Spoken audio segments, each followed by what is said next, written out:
we will do this occasionally. I hope everyone's all right with this. We will occasionally not talk about Superman. Thank you for finding the time. However, I still represent, because I got my mug. I'm wearing my Marvel sweatshirt, but I am drinking Superman mug. Okay. I can see you're not entirely convinced. Also, in case you have a problem with us not talking about Superman, perhaps you should get used to it. So, Daredevil came back. He did. It's not entirely unpleasant seeing you again. After 17 years away, a lot of time has passed. And I will say I'm grateful.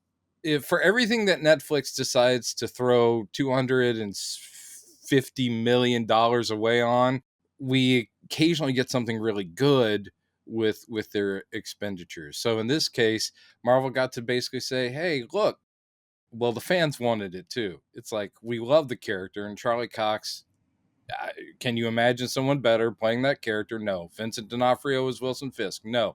So they're like, we're just going to pretend that it's all part of the MCU now. And it's so good. On Disney Plus, Daredevil Born Again, named after one of the greatest storylines in Daredevil comics, and with almost no relation to it.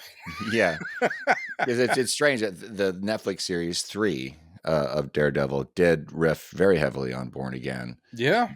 Much more than this actual Born Again season does. But this is the only kind of sort of connection is at this point in their lives, Wilson Fisk knows, and Matt Murdock, he knows Matt Murdock is Daredevil. The big thing in Born Again was after he finally figured out that Matt Murdock was Daredevil, he used that information to essentially destroy his life.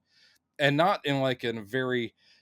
Frank Miller was at the top of his game, which is around the 80s with, of course, Dark Knight Returns and Daredevil Born Again and Batman Year One, Sin City, all that stuff. It's just unbelievable the amount of great stuff he did. So anyway, yeah, it was really great character study, also with some kick-ass action.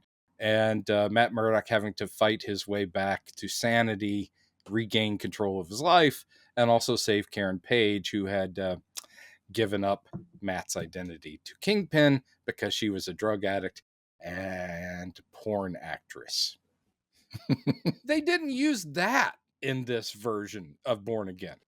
But here, This is just picking up where everything left off, including other stuff like Echo. Yeah, and Hawkeye. And Hawkeye. Which I was very pleased to see that they they referred to it, but they didn't shove it in your face. They just kind of lightly referred to, this stuff happened, by the way. Here are the consequences of those things. Yeah, exactly. So it was nice. His wife is sitting there as taken over as essentially the Kingpin. And the reason she did it is she's like going, you had your dark night of the soul. It's like you had your come to Jesus moment and you were not here. So that's referring to like literally had that sort of, she forced that vision on him at the end of Echo. Which I thought it was interesting that they didn't actually, because they do mention Daredevil does shove this in his face. Like, didn't she shoot you in the face? Yes. Yeah. No pun intended. He's like talking about, yes, I had someone close to me that was like family. And he's like, oh yeah. Yeah, didn't she shoot you in the face? Right. So, and it's implied that something about that traumatic experience of getting shot in the face, if you haven't watched Echo, you might think, oh, well, that was a rough thing. That's what sent him off on this personal journey. But I think those of us who've watched Echo know that no, it's really because Echo messed with his head at the end of that last episode. Yeah, it wasn't the injury. What did you do to me? And oddly, that was so good. But oddly, you can see it now. Again, what I'm really impressed with so far, there's only 3 episodes in. We're doing this as only the first 3 episodes. Yeah, and we'll pick up again when we get to the end of it, probably. But with the writers are just doing a very good job of putting in all this stuff, including, of course, plot threads indicating what's up with Frank Castle. We're learning just in background stuff too about how New York has been over the last few years too. Also having Urich's niece, BB Urich, is out there, and you get these little person on the street interviews. It's all very well done. every now and then I kind of wish someone would talk about the other heroes, though. Yeah, instead of just saying, Spider yeah. guy. Yeah, it's a guy in a spider Spider suit. guy. Yes. Yeah. It has been several years since Matt Murdock has been Daredevil. He's basically, as if it's an addiction, he has put it behind him. We do open, as you said, and as everyone, of course, that first episode, they make you nice and comfy for about 10 minutes. And then some dark shit happens. Yeah. Should we spoil? I mean, it's 3 episodes in. Yeah, spoiler alert, people. Yeah, spoiler alert. And I will say, as they were leaking that this was going to be the Netflix continuation, we've got Charlie Cox back and Vincent D'Onofrio, and for a while that's all we like. And I was like, oh, that's amazing. But are they going to bring back, Karen and Foggy? Are we going to get the same actors? And it's like, eventually it's like, now we're definitely getting Karen. I'm like, yeah, but what about? And the whole time, all right, I will say this, the whole time I kept thinking one of them's going to die. It was like a coin toss. I was, because the comics are like that too. And spoiler alert for comics that have been out for decades, Karen got it. Not in Born Again, but in a later plot. And it was Kevin Smith. Kevin Smith, who was clearly inspired by Frank Miller and was like, oh, I get to write Daredevil. Well, I'm going to kill off a love of his life. Because Frank Miller killed off Elektra by having Bullseye, stab her. She came back to life. Good comic, but I was just like, poor Karen, Jesus. Yeah. So when we found out those characters were coming back, I was sitting there like, it would make sense to kick off this new series. What's going to be the igniting incident? What's going to be the thing that he's like, I've got to bring it, and I'm going to go to the edge of sanity. Well, they killed Foggy, and boy, did they ever. Yeah. And I'd heard there were reports, because we've talked about this before, that they were in production, and I think they had filmed.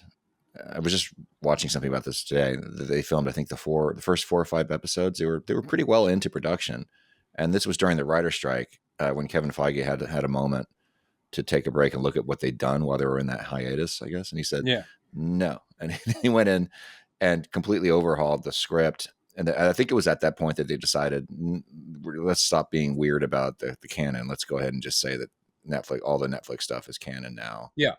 One of the things that they said that was leaked at that point in reports was that not only did Foggy die, but he died off screen. Like he was already dead at the beginning of the first episode. I never heard even that after him. Weirdly, even though you're saying that was a leak, I didn't know that part of it until after the episode. And I was reading that people were saying like, one of the original things that they were something going, you can't just have Foggy die off screen. Right. So I'm glad they made that change. I was a little sad that I thought it would be like, when they threw out the EU canon of Star Wars that, where Chewie died, that, that just now Chewie's just alive and he's fine. I thought maybe Foggy would be back and everything would be, but no. But now having seen the first 3 episodes, I understand why that part of the story is so important to what Daredevil's going through in this story. Yes. It's much better that we got to see it happen. Yes. And what I think also that would have been very much like Alien 3, where if Alien 3 over the course of it, they decided they were going to kill off Hicks and Newt and all, if they decided in the movie that should happen in the story, it still would have had a continuity that you would have felt, but literally that's the most insulting thing. You cared about the characters and you show up and then the first minute or 2, nope, they died in the pod. And you're like, you movie. Exactly. Yeah. So it is a smart thing because they did not disrespect where they left the show, that they still, it's this warm, they're still buddies, it's that trio, and even Karen and Matt, maybe they're kind of rekindling. There's something there, and Foggy's doing all right, and he's still Foggy, and you're like, great, and they're hanging out. But we also know that, Bullseye has been released. He's on the lam. I do love they do the thing. It's like you don't see his face, but the first thing is like you see a paper clip peg a fly on the wall, and you're like, oh, I wonder who that is. Yeah.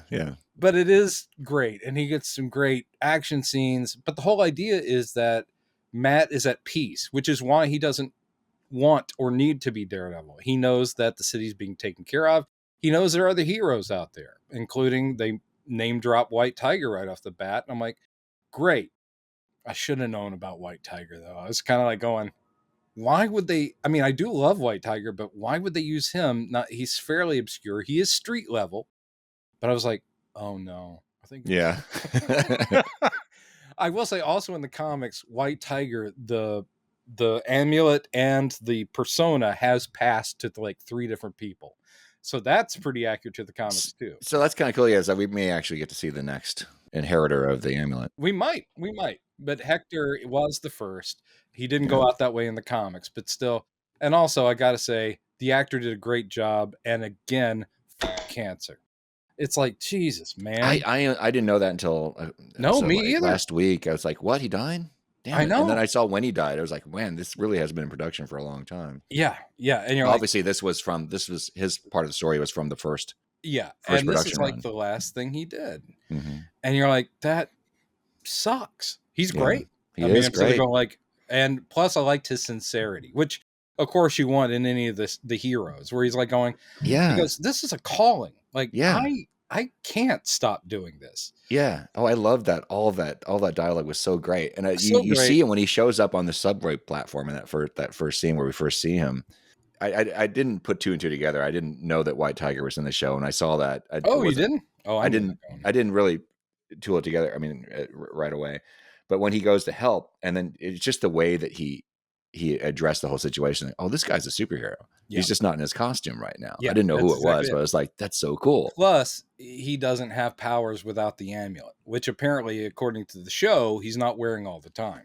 But that just shows, again, he's a hero. It doesn't matter if he has the amulet or not. Apparently it doesn't make him bulletproof. Yeah. It's like he's going to run in and try to help somebody. So it's really awesome. White Tiger is obscure, but I was just like, that's cool. Also, you can tell we're in the MCU simply because the Netflix show and Netflix shows, like the Defenders, nicely done. Did you get it? No. The Defenders, like, they were with Iron Fist, they were dancing around mysticism a little bit, but it was like they were clearly uncomfortable with anything that was like super. It's like, okay, Luke Cage is super strong, and we're like the dragon. Yeah, the heart of the dragon. The dragon that he kept hinting at. Like, do we have to show the dragon? Yeah. Yes. And they kept making fun of it too. It was like all the guys sitting there going, so you grabbed the heart of a dragon and burned that tattoo onto your chest? Okay. Danny. Yeah. But here you actually have Matt Murdock saying the words is like, no, it's only when he wears his mystical tiger amulet. I was like, MCU. Yeah, and what I love about that too is the way that all the other characters react to that. They're like, because take it in stride, like, oh, okay. It's a world with Thor in it, and so it's like, okay, man, I guess, and Doctor Strange, I guess magic works. I guess that is a thing we have to deal with, including aliens and multi-dimensional villains. So I love that it's in that universe, but we still, as is appropriate to Daredevil, this is a street level show. So yeah, starting that first episode off warm and their friendship and all that, and then essentially Bullseye does a hit on Foggy, and it's so protracted too. But in a good way, because they also they're doing interesting stuff with his powers as in how they represent it. So they're doing a lot of sound design stuff that's pretty cool. I did think it was great that during the entire fight, when he, takes after Bullseye to beat the shit out of him, and of course he's enraged, but the whole time he's hearing Foggy's heartbeat for the whole time. And it's like, oh God, that's heartbreaking. Literally. Apparently that was Charlie Cox's idea. Really? To have that be the thread through that scene. Brilliant. It is brilliant. And actually just shows how well he knows the character. Mm-hmm. Because yes, he's got work to do, but his mind is completely on my best friend. And of course, the whole thing with Karen in the street trying to, ugh. But anyway, so yeah, the thing, obviously, like I said, this is the inciting incident. It is all about, basically, there's a dark rage that was always part of Daredevil. It's something that fuels him. Um, and he kept it down for a long time. And now that is sending him back to a bad place. So it's pretty greatly shown. And then we jump ahead in time because he does throw Bullseye off the fucking roof too, which is farther than he's ever gone. I do love the fact that Bullseye, is like, Kong! And then I knew it would happen, but yeah, he kind of goes, still alive. So Matt's not a murderer, but he fully intended to. Exactly. Yeah. So and of course they do the thing of the horn getting snapped off, and that's a big thing off his helmet. So we jump ahead in time. He again has stopped being Daredevil, or I guess that was the end of him being Daredevil. And we jump ahead in time, and he is obviously, there's no Nelson and Murdoch anymore, so he's joined another firm. So we get new characters.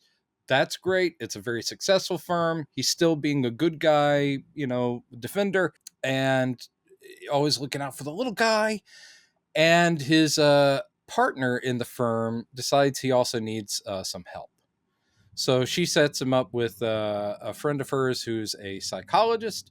And when by the way, the psychologist is also, we find out later, treating Wilson Fisk and his wife in the city of New York. I love it. I mean, it just means she's very high end. But I'm just like, wow, that's pretty great. And she is a character from the comics. So it's like, oh, great. So she is a love interest of Matt's.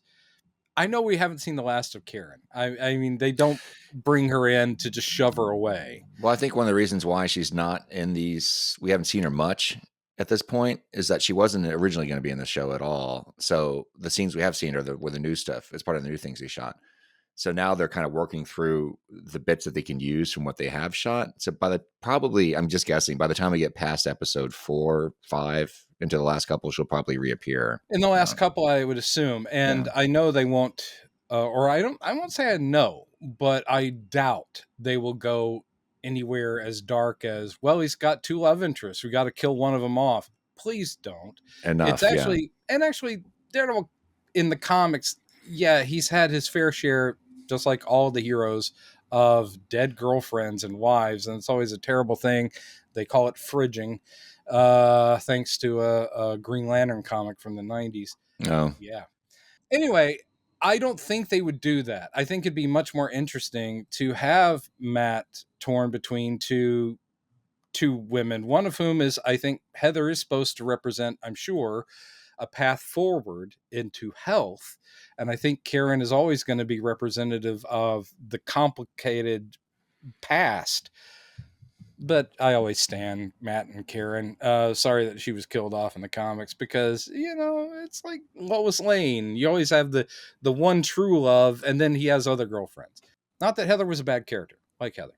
So anyway, she's introduced. Awesome. Matt's kind of flirting, kind of getting back out and it's all very well done. Those scenes are great. Meanwhile, Wilson Fisk, the Kingpin, is running for mayor. And do you think there's perhaps a little subtle political commentary going on? A bit. They've said, no, it's not. It's not a commentary on the recent election. It happened in the comics too, Yeah. years ago, pre-Trump. But the whole thing here of having these interviews with people on the street going, why not? And it's like, oh, I remember voices like that in the real world. It's like going, yeah he's the guy who's going to get things done. It's like, he's not your typical politician. It is weirdly paralleled. And I don't, we don't get political on the show, but it's a fact. We've got a convicted criminal in the White House right now, but that happened after the show was written. So kind of hard to ignore, but yeah, it's kind of hard to ignore. It's there. But Fisk is running on kind of the, look, I just care about the city and I know how to get stuff done. And I'm not really the people's, candidate, but look, I just, and he has like the thing with the traffic where he's like going, hey, you guys get over here and fix this hole, this pothole. Let's get things moving. It's like, we don't have the orders. Like, worry about that later. Just fix this thing. So it's all like, oh, he's like for us and all that sort of thing. He got the power turned back on, or that kind of thing, like the Penguin did over in, it's a similar thing where this is the rehabilitation of his image. Plus he's got a young guy who looks a lot like Tony Soprano. Yeah, he does. He also kind of looks like a young Fisk in a way too. Yeah, with hair. He is Gandolfini's son, so that's why he looks like Tony Soprano. Oh. Yeah, and he actually played young Tony Soprano in that Sopranos movie they did a couple of years ago. Okay, and it was like, he's really good, and yeah, he did a great job acting like a younger version of his dad. R.I.P. But anyway, so yeah, he's like the social media guy, and it all works somehow, and Matt can't believe it, but yeah, Fisk is made mayor, and it's just so great, especially the whole thing with that scene, which they made into part of the whole trailer for this show. But the scene where it's like, can we talk? Matt shows up outside of, and Fisk walks out of a building. He's like, hey, can we go grab some coffee? And Fisk, man, D'Onofrio's thing with Fisk, where he's a powerful guy, but the nervous hands, like he's always doing his hands. It's he's like, very fidgety. Good thing. He's very fidgety. Yeah. And he's always trying to like control something, which is great. He's always trying to bite back also that rage, which we saw a lot. I like at one point in this, a couple episodes, I don't remember which episode, where someone goes, he crushed a guy's head in a door. They bring up what he did the first time. It's like, he allegedly crushed a guy. Like, apparently people like going, I don't know, that's an urban myth. He allegedly crushed a guy's head in the door. And refresh my memory, I didn't have a chance to do what my mom actually did. I was very impressed before she watched this. She did a rewatch? She did a rewatch of season 3. And I'd forgotten a lot of that stuff. But I did remember most of it. But what I kind of forgotten was the deal that they made at the end of that, where obviously Fisk knows that Matt Murdock is Daredevil at that point, but doesn't Murdock basically, they kind of have an agreement, like you don't expose me and I won't expose Vanessa's past or her ties with you or something. It all came down to Vanessa, so which that's still always on the table, apparently. It's always been Fisk's Achilles heel. Yeah. And a similar thing kind of happened in the comics, though it took a long time. It took later writers like Bendis and so forth. I don't think Miller did. For a long time in the 70s and 80s, Vanessa was still kept out of it. Like, Fisk still treated her like a princess, and she was ignorant of just how much of a criminal monster her husband was. It was later writers that kind of had the idea, because there was another, like, Kingpin was killed supposedly at one point. He came back. It's comics. But yeah, Vanessa took over, so in other words, that has happened in the comics. This did it very, very well, and it's driven a wedge, because I do like this.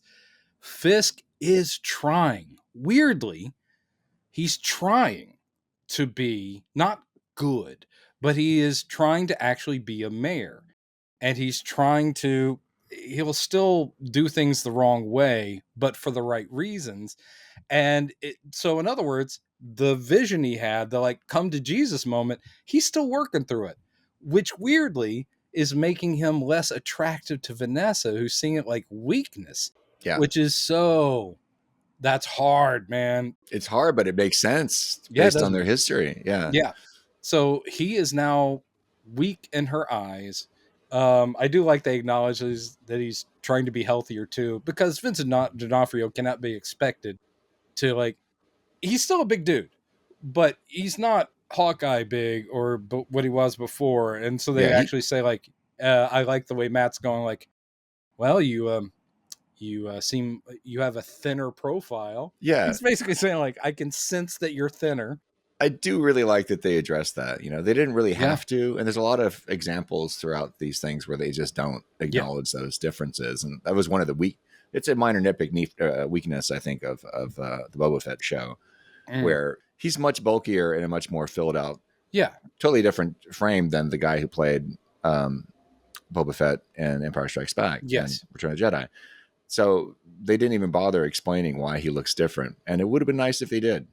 They had some. They could have. I They could mean, have when they explained were it. casting Jango Fett, who's the original, guy that's going to be cloned, they could have easily said, "Find me a guy that's the same dimensions as the guy who was in the Yep. suit," because it doesn't Yep. really matter.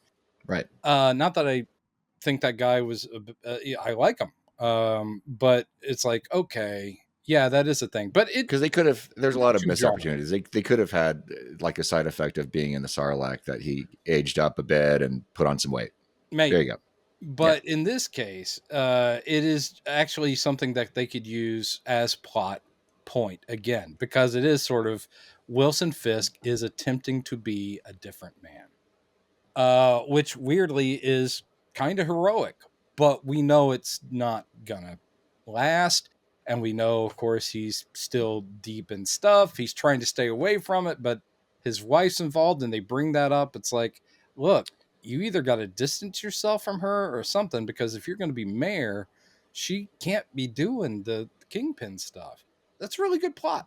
And Yeah. the whole conversation that they have is basically each one looking at the other guy going like, who are you now? Who are you trying to be now? And it's both ways, because Wilson Fisk like going like, yeah, I haven't seen your alter ego around. How is he doing? It's like, Mhm. is it done? He's like, I don't need to be him anymore. It's like, oh, okay, sure.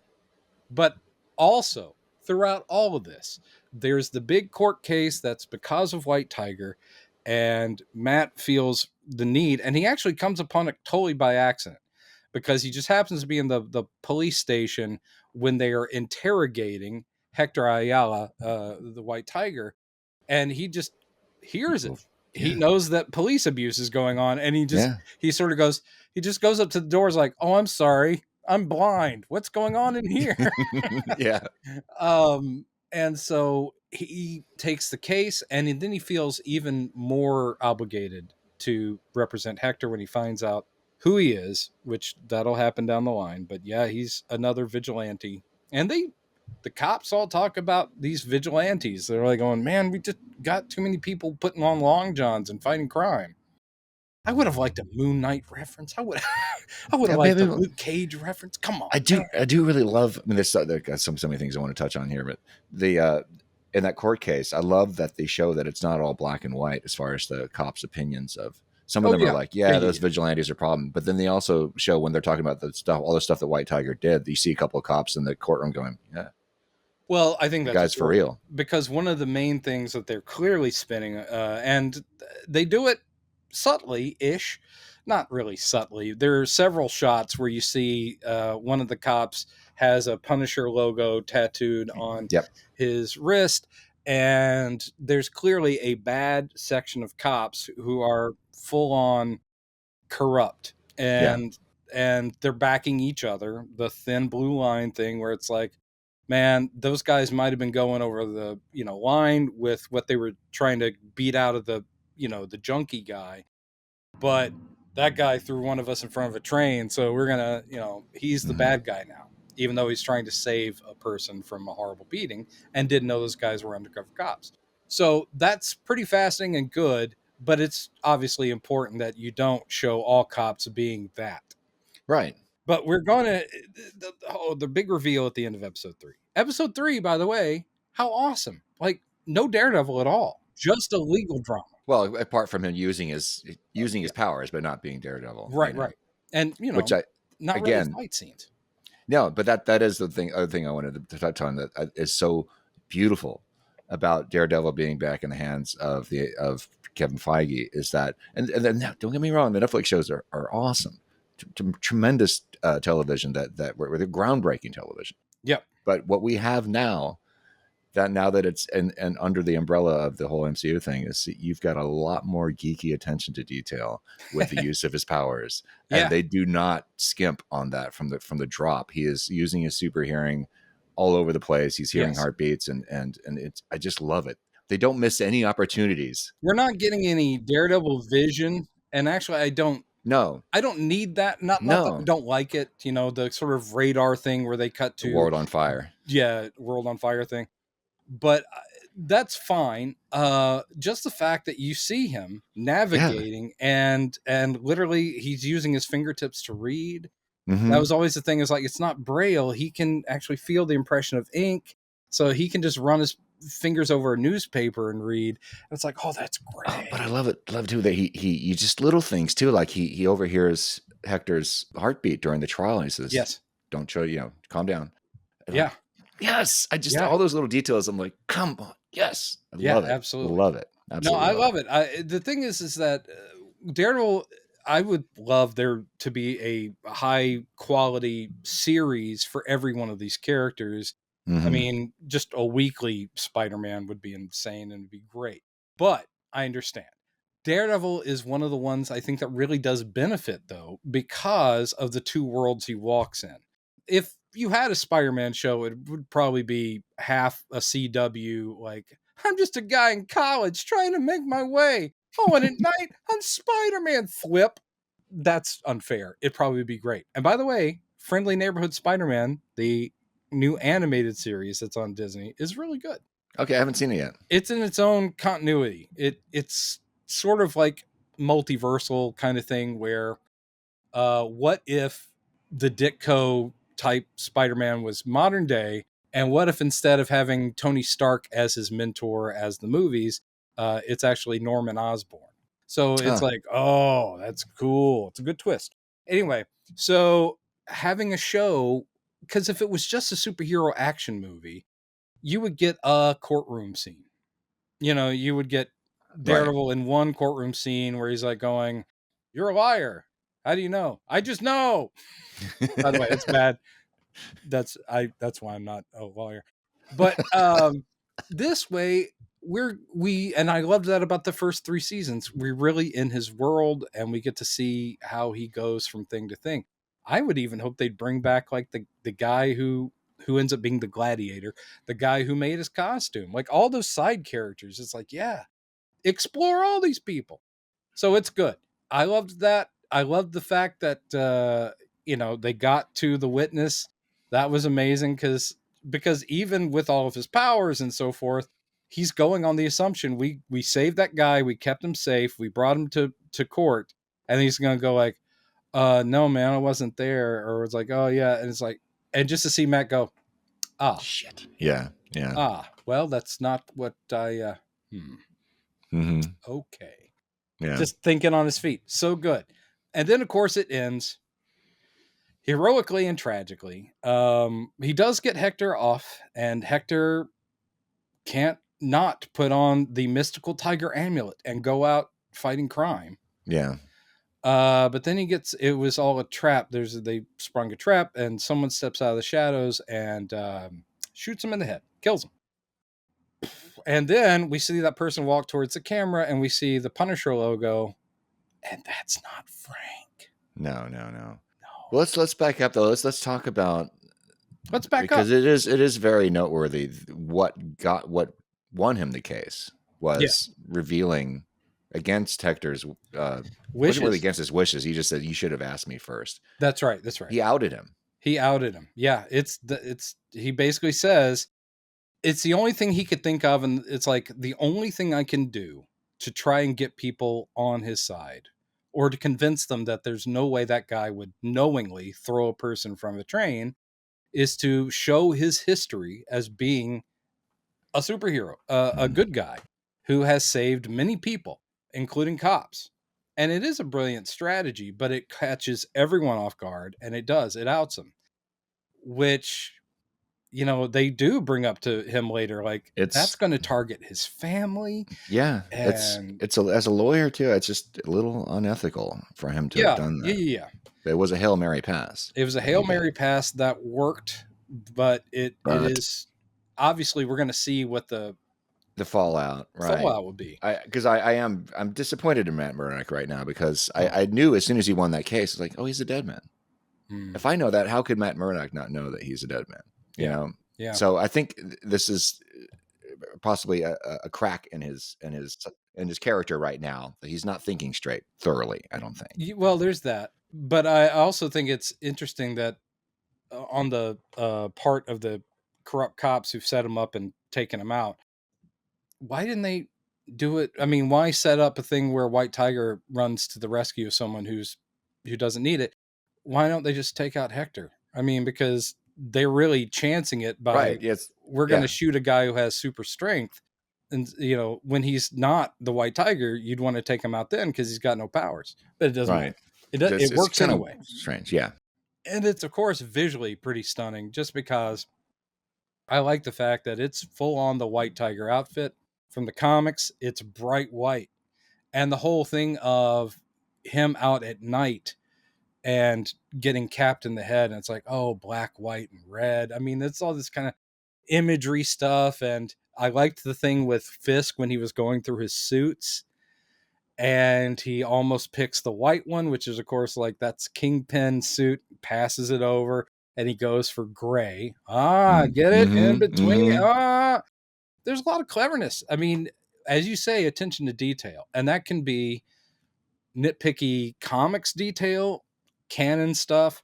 By the way, people got real excited, like, oh, they said Officer Morales. That's a Miles Morales tie-in. I'm like, no, it's not. His name isn't Morales.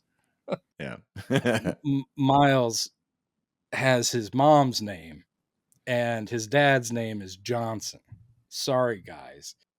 But yeah, everyone got excited. They're like, oh, they mentioned Miles' dad. They said it with that voice, too. I don't know why they did that.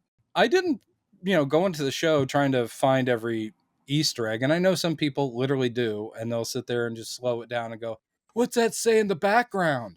I'm like, okay. I mean, I loved the bits with the like street graffiti of like Fisk and Daredevil. It was like, oh, that's really cool. Kind of like what they did for Iron Man when Tony Stark died. And it's like, oh, that's cool. It's like people like tagging, yes, my hero guy. Why don't they mention Ms. Marvel out in New Jersey? Anyway, yeah. I want them to mention all of them at some point. I want just some character to walk up going like, did you hear what these guys did? And then just list out all Marvel characters. Yeah. And then this Iceman showed up and he was like, shh, and he iced him over. He's a mutant, but he's cool. And then this other guy comes up. He's like, I'm going to get you. And you're like, what? And it's Juggernaut. He's not a mutant, but he fights him all the time. And then some other guy comes up. I would love that. Not very good television, but I like it. So yes, you're right. The thing is, they're not making it a black and white moral superhero show. But then again, neither did Netflix. It was always about this complicated. He is working out his own inner demons in a way that helps society. But clearly, Matt's fucked up. He just is. He's got issues, but he's a good man. Mm-hmm. So his struggle with his own violence and rage mirrors a lot of Wilson Fisk. It's always interesting to me that Miller was the first guy really to say, Daredevil may have fought Kingpin before Frank Miller took over Daredevil. I can't remember if he did or not. But it was Miller that was like, no, this is a perfect foil for Daredevil. But Kingpin was a Spider-Man villain. He started as a Spider-Man villain. But it was just sort of this perfect thing where he goes, no, a lawyer versus this guy who keeps skirting the law and is an untouchable crime lord. That's interesting. So again, yay, tip of the hat to Frank Miller back in the day, because genius stuff. So I'm loving it. I don't know where it's going, other than I'm pretty sure this is how we get Frank Castle in, because he will not stand by someone misusing his, because he'll be blamed for this. Right. So he's perforce going to be dragged into this. Yeah. That is both from the comics, but based on real world.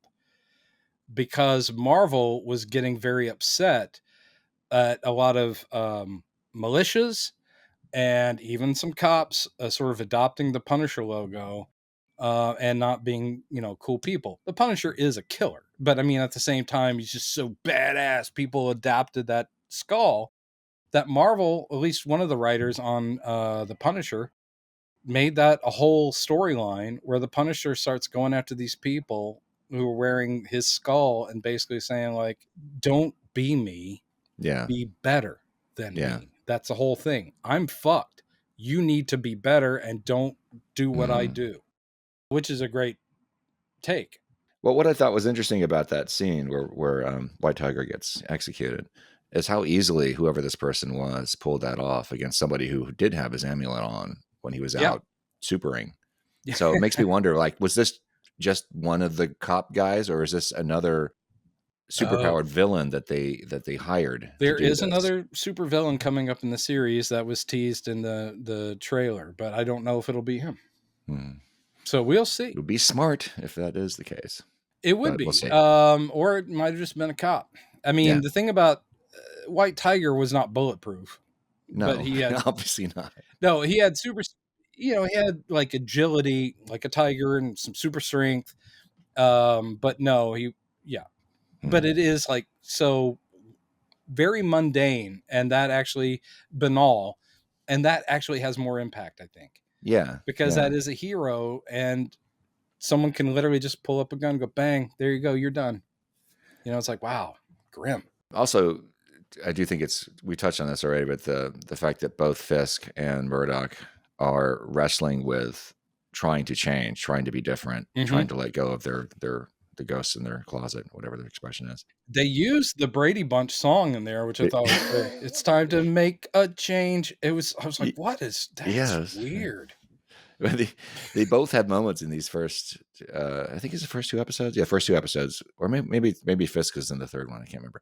But they have moments where they're like, damn it, and they have to revert to their old ways. So obviously, at the end of the second episode, we see Murdoch getting cornered by the 2 corrupt cops at the apartment of the witness that they're both also after. He doesn't have a suit on, so that's a big giveaway of like, I am super powered, but he wastes them. Yeah. By the way, they got those fight choreographers back. I mean, it's just unbelievable. So good. These action sequences, you're just like, God damn it!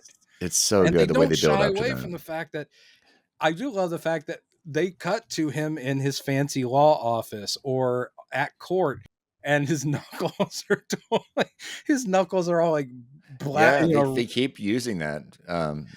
He has got to be the most bandaged lawyer that ever goes into New York courts.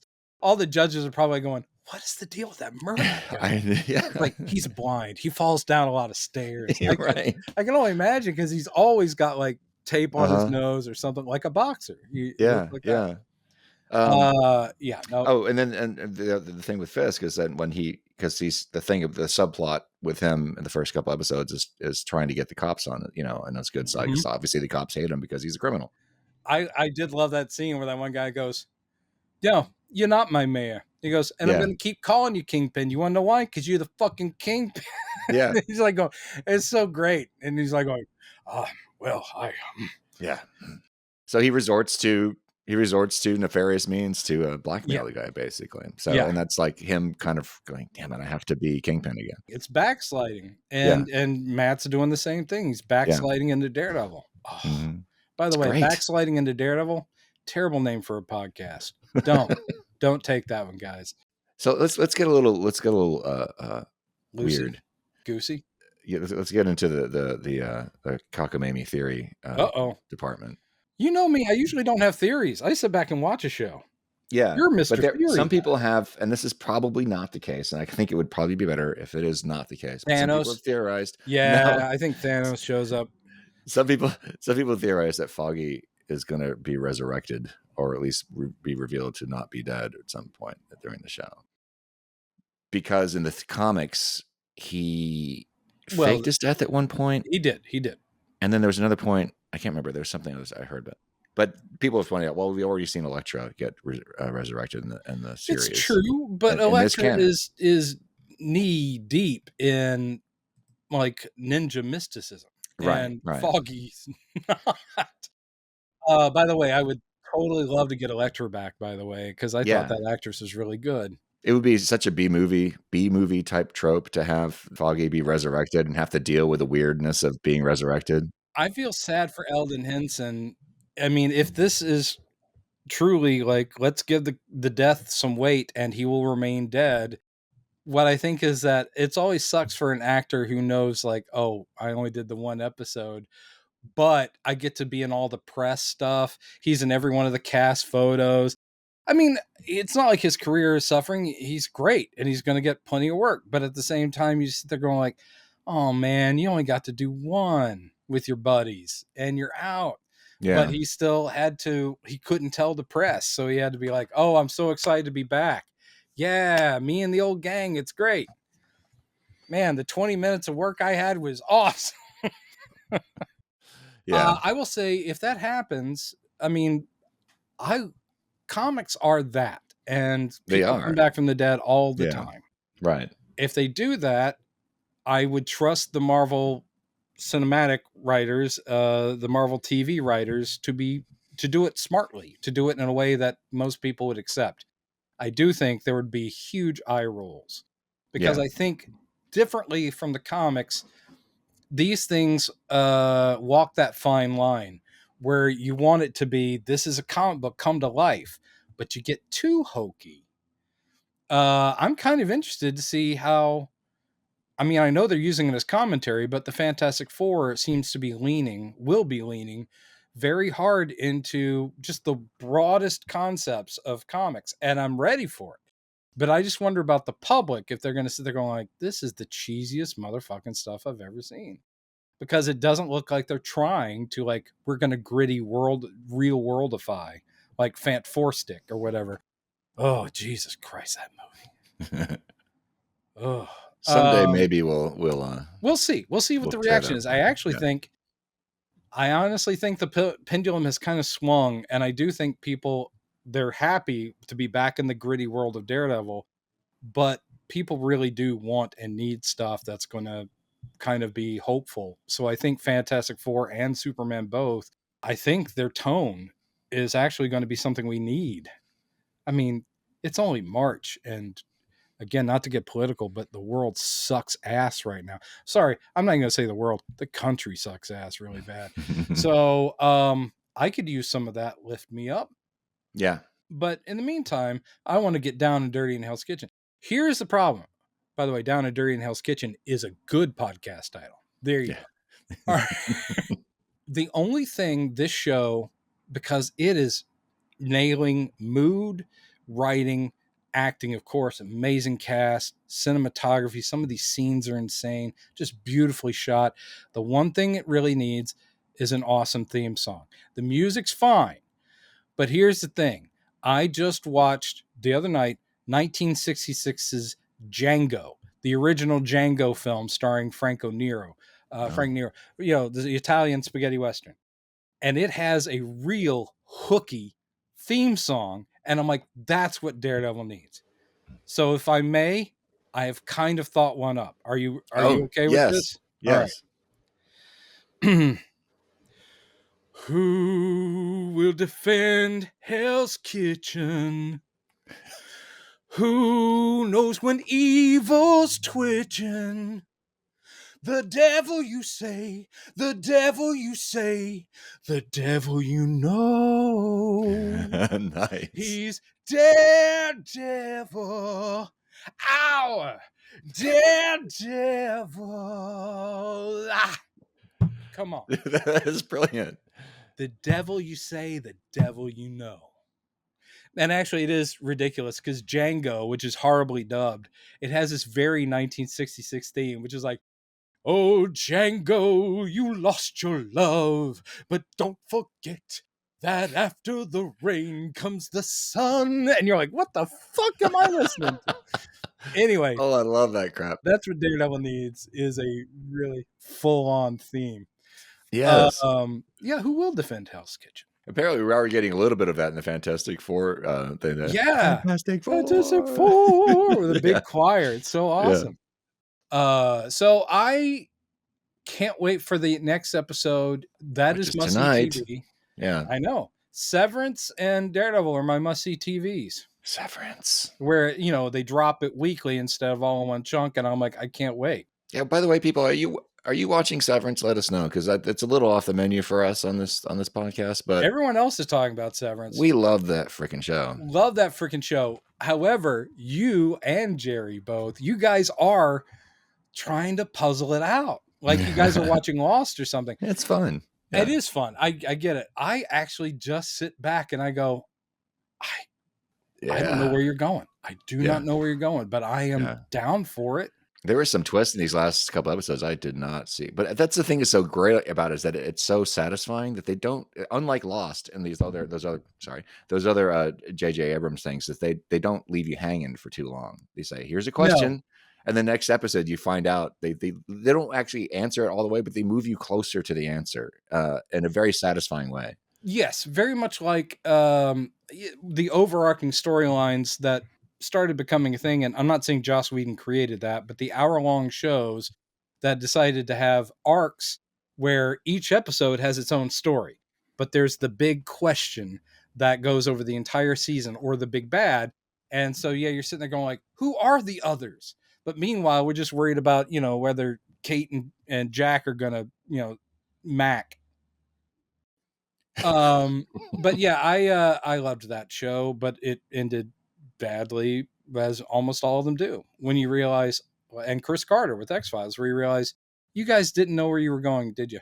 You convinced us you did, but you did not know where you were going. So maybe the British model of television, which Marvel seems to be doing, is the better model. Have your entire season mapped out, and if you never get another season, you have told a complete story. Yeah. No overhanging things. If there had never been another Daredevil episode or ever, it ended so well on Netflix. I still wanted more, but you didn't sit there going like, but you're just like going, that was a good meal. I'm full. Yes. Thank you. But speaking of which, what do you think the odds are that Dan Erickson gets wooed by Marvel into show running something for them after this? But I think there's going to be another season of Severance, so he's going to be busy for a while. Yeah. I don't know if he's of that mind. I mean, any smart studio would be courting someone who's created a national phenomenon, and it's just smart. But he will pick, where he wants to go. Should he, Right? Yeah, I'm sure he's fielding lots of offers because they've already got Terry Metalis doing Vision Quest. I know. I can't even. I don't even know. It sends shivers down my spine. I can't even. I'm looking forward to Wonder Man too, which, by the way, not Metalis, but because again, a comedy similar to what She-Hulk was. I'm like, guys, don't you get it? Superheroes, you can do anything with them. You can clean most household grime with them. You can get the grout out your bathtub with superheroes. You can do anything with them. I got superheroes holding up my desk because one of the legs is a little wonky. Just put a superhero under there. Ozempic, you don't need it. Just inject superheroes. Right. There is a superhero out there somewhere who has that power. No. Actually, there was. I think in Marvel there was the Great Lakes Avengers, which was, they were kind of supposed to be like oddballs, but the Avengers like, sure, if you want to take care of the Great Lakes area, go ahead. You're all good guys. One of them was Squirrel Girl, because of course, and this is kind of when she was starting to take off. So they were all various, and I think one of them was her power was she was a supermodel, but she could suddenly become like gigantic, and that was her natural state. And she was always like going, yeah, I can become super hot, but I prefer being like this because this is me. So it was actually kind of like heartbreaking. I think that was her power. If I'm wrong, you guys will let me know. By the way, thanks to all the comments about my haircut. That was really sweet. What that isn't, it's not a haircut. It's when I've actually showered and combed my hair. When you see me wearing the hat, it means I couldn't be bothered. So I do appreciate it, but that's just me when I've taken some interest in what I look like. Thank you, though. That was very sweet. Side note, this might be a fun thing to end on really quickly. We got a very nice comment today by somebody who has different opinion about Superman 3. And very different opinions about Superman 3. But he very, very politely suggested, well, maybe addressing... Perhaps if you could go take a running at a rolling donut. He suggested that, well, maybe you, because you're seeing it for the first time, meaning you, not me, seeing it for the first time in your 50s, maybe you have a more cynical opinion of it, I very very nicely answered, like, trust me, if Brendan had seen it when he was 14 or whatever, his opinion would have been pretty much the same. I feel that would have, just not as well stated. I just would have gone, dude, that Yeah. sucked. Yeah. But I do But this understand. guy really loves the movie, and No, I I think that's completely great. understand it. So, And I do think that we've talked about this before. I think that the age at which you see something has a lot to do with it. sure. I was more forgiving of a lot of stuff. I mean, I would go see, because it was the 80s, and I do still love Tron, but you watch it now and it's so boring. It's a great concept with some cool visuals. And of course, Jeff Bridges, and you love him, David Warner. But still, you're like, wow, this is a slow moving. Yeah. But yeah, there are things where if you see it when you're young, it's just the excitement of seeing like a fantasy film or something, because that is totally valid. I was 8 when I saw Superman the movie. However, Superman the movie is still, you look at it as a grown adult, and I see first reaction videos over on YouTube thanks to what we do. And there are lots of these people in their 20s watching that for the first time. I have not seen a single person go, that was a piece of shit. No, it is undeniably great. They love it because it was well done. And even if you were my dad, even if you were in your 30s when it came out and you saw it in 1978, you probably, you loved it. I don't think my mom would have cared because she's always hated superheroes. But God love you, Mom. I love you. But no, you're absolutely right. And you're valid in your love of Superman 3. If you love it, I'm happy for you. And if I had seen it when it first came out, because I love the character so much and because it was so far away from what I wanted, I just wanted the first movie, but with like new villains and a new story. I just wanted it to be as well made and as intelligent and funny and exciting as that first one, which you can't catch that lightning in a bottle. Even 2, which I enjoy, is not the equal of 1. So that's my opinion. But yes, thank you. You're right. I am hypercritical sometimes to the ridiculous degree of like not liking something because they got somebody's costume wrong or something like that. I mean, I am that guy who's like, ugh. It took me a bit with Guardians of the Galaxy, which is completely entertaining, and all 3 of the movies are great, but I just kept going like, that's not Star-Lord, man. Yeah. That's funny. I got over it because it's like not like I'm a huge Star-Lord nerd, but I was like going, man, when did he become funny? Because he never was in the comics. When was he a doof? Because he never was in the comics. Yeah. That's me. I'm that hypercritical nerd. Yeah. But you do acknowledge shit as shit. You do acknowledge when stuff's good. When stuff's you're good, there. yeah, absolutely. I mean, and I can see, when people tried, and I can see thought process of why they change things. Usually I can. When it seems arbitrary, like we were talking about with some of these, like Madam Web and Morbius, and you're like, why not just do the comic? I mean, you could smarten it up some, but why go so far afield in a desperate attempt to run away from the source material? Yeah. Source material is always going to be a thing for me, but I can still look at it. If those had been good, I would have still gone, well, they made some changes, but I thought that was pretty awesome. The thing that saddens me is seeing, and we got a lot of comments like this on the clip I did that I posted that we recorded last week about the test screening rumors for Superman. Yes. Not rumors, but reports of what people's opinions are. And we got a lot of comments of people just still complaining about the suit, complaining about Superman's suit and just how, I mean, I get it. I'm not, the suit is not my favorite version of Superman's suit I've seen. I was a little disappointed when I first saw the S crest in this one, which is, not much of an S. It's more of a diagonal line, more like the Kingdom Come insignia. Yeah. I get it. It's not, very few of us probably were hoping it was going to look like that, but I'm not going to sit here. There were some guys in the comments who are like, so I'm not going to even watch the movie because I hate the costume. And I just wish I could, guys, come on, just wait till it comes out. That does sound like something that would be a big problem for me. But I had a much bigger problem with Man of Steel's suit, and I was still excited to go see it. Yeah. For all the crap I dump on it, I was pumped. We will talk about that. Like, I was excited for a new Superman movie.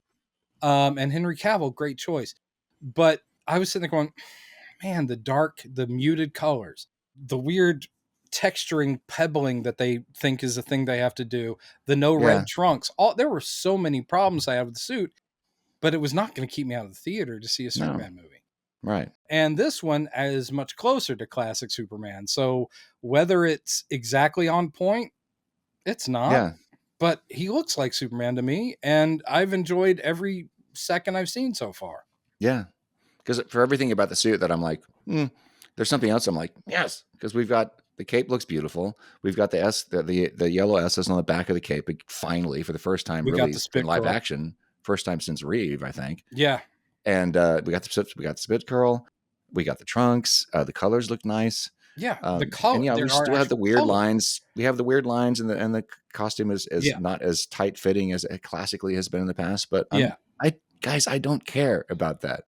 I just wish I could shake some of you. Like, guys, you got to let it go. You have to let it go right now. I guess everyone has their lines in sand that they won't cross. Yeah. And I can't say that I am the uber Superman fan. I'm a very big Superman fan, but to some people, they might go, I'm the bigger Superman fan because it's not exactly like that. I won't even go see it. And you're like, okay, you might miss out on a great Superman movie. So I'm sorry if that's where you go with it. And yes, I have been equally nitpicky, but it has never kept me from seeing what someone's take was. Case in point, when I was a kid, do you remember the Wonder Woman TV movie that was before Linda Carter? No. I think it was called The New Adventures of Wonder Woman with Kathy Lee Crosby. Oh, that is ringing a very faint bell. Her costume is nothing like the one in the comics. She is blonde. She's not an Amazon. She's like a super spy. And that was the very first TV movie of Wonder Woman. And it was only like a year, or I think it was 74. It was only like a year before they decided, oops, that was a mistake. Because it didn't become a series. It was only one TV movie and it was awful. But I watched it as a kid just because it was Wonder Woman. And I was like, ugh. but I was still excited because, again, for me, I am still a kid who can't believe these things are now everywhere.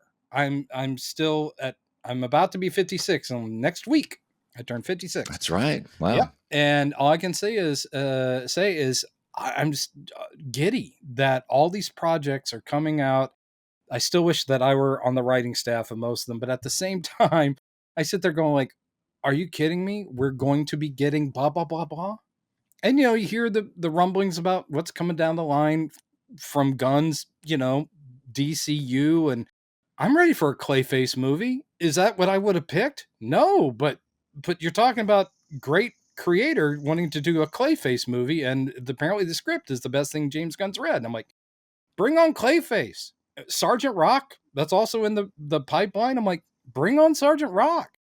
To me, it's all gravy. If it's well done, then I'll walk out of the theater happy to have spent $85 on the souvenir popcorn bucket. What do you think the souvenir Superman popcorn bucket's going to be?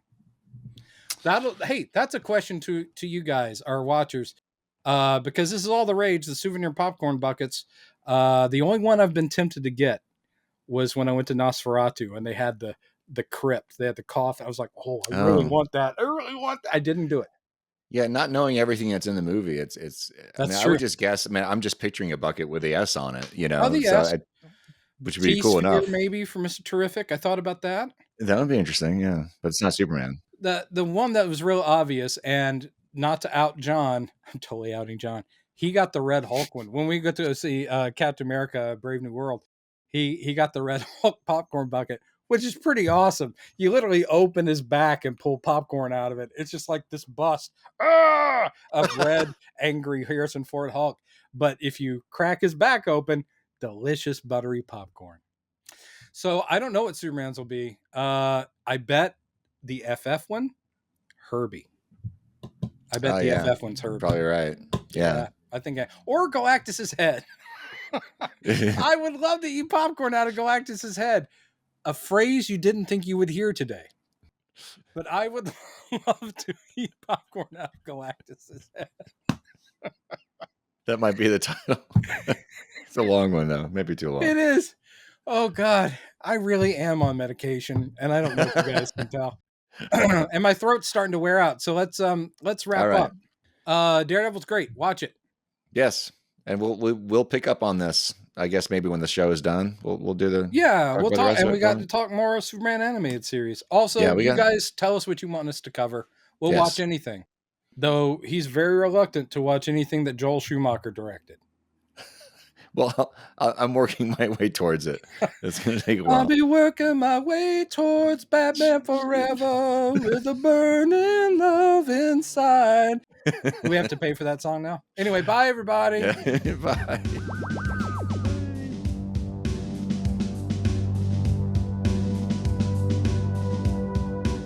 I'm fighting off a fruit farm. Fuck off. I think you have the advantage. Yeah. I think you got him size, weight. Hey, back off, man.